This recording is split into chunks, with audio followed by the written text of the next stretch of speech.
even with California's population, because remember, California has over 160,000 incarcerated.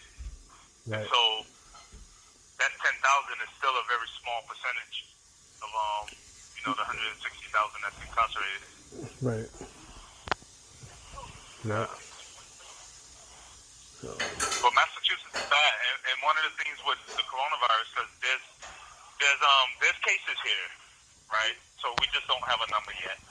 But they just shut down the entire B building because guy got infected. He was coughing up blood and all types of stuff. So now they got that whole building locked down and they're testing everybody. And so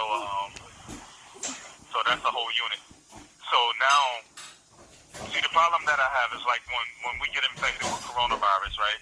They put us in a hole, right? So I don't know if society is aware of the fact that once they put us in a hole for coronavirus, right, we're under the same treatment, right, as anybody being in the hole. Right, so like you committed a crime. Right, so there's no difference than being in the fight and being in the hole and getting positive coronavirus and being in the hole. There's absolutely no difference. And so you're in the hole and you're being punished, right? So people are feeling like to get sick with coronavirus is punishable. That's how we're feeling.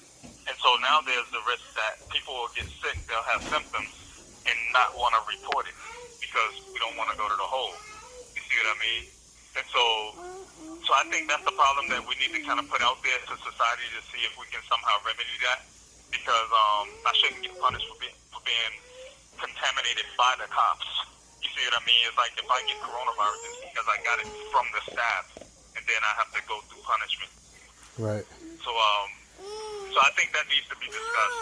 And it's like one of the things is like, even if they wanted to put people in the hole, because look at country sitting up in the hole, and anybody else, it's prison-wide that they're using solitary confinement as the place to put people who are sick with coronavirus. And then the issue with that is that the treatment isn't different. If I'm in the hole, you're stripped of all of your property. You're not up there. You don't have your TV. You don't have nothing. You're just in the hole. You see what I mean? And so I don't know how much society's aware of that practice going on in the prison. And I think what it does, right, because what people don't realize, right, is we're already like completely stressed out, plain and simple. We've been locked down for 8 months. You got people at home, right? And I just saw on the news they was talking about like mental health and coronavirus. So people at home, are going through mental health issues and depression over coronavirus because they got to stay at home.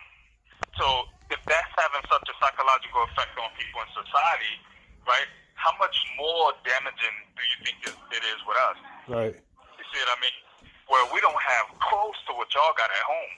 Right. Y'all got space, y'all got freedom, y'all got internet, video games, and people are still complaining out here. And they're still complaining. People still complain out here because they're not, because they're outside of their normal routine and habits, so they become uncomfortable because they're outside of their norm. People are used to going out and traveling and doing all these things outside of their homes,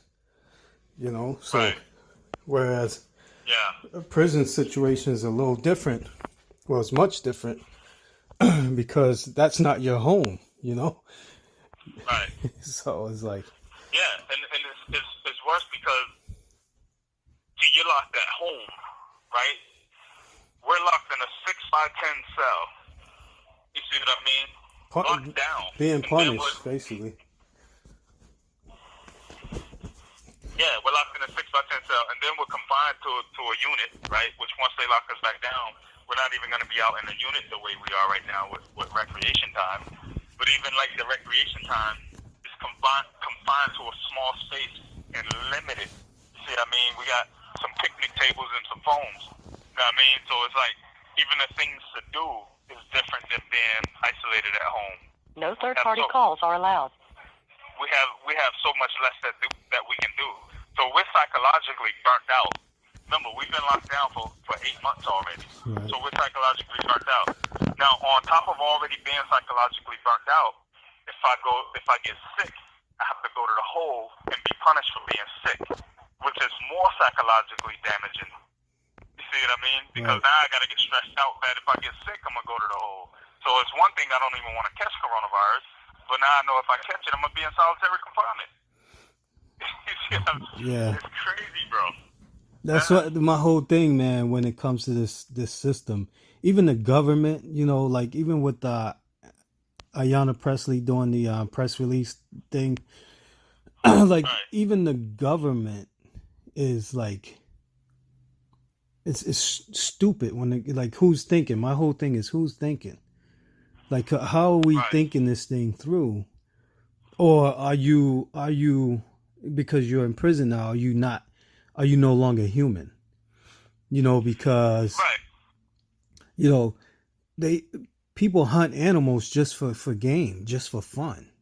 They slaughter bears and tigers and lions and elephants just for fun.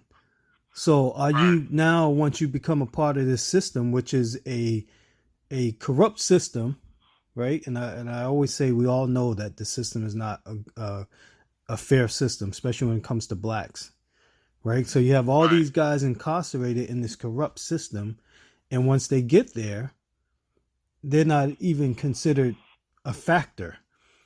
So Norfolk, just Norfolk in general, right? In Massachusetts, Norfolk has the 3rd largest cases of coronavirus right now. Number 3.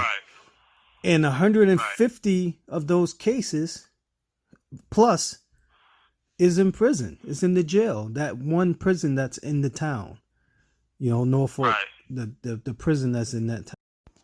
So it's like they should be required to be tested.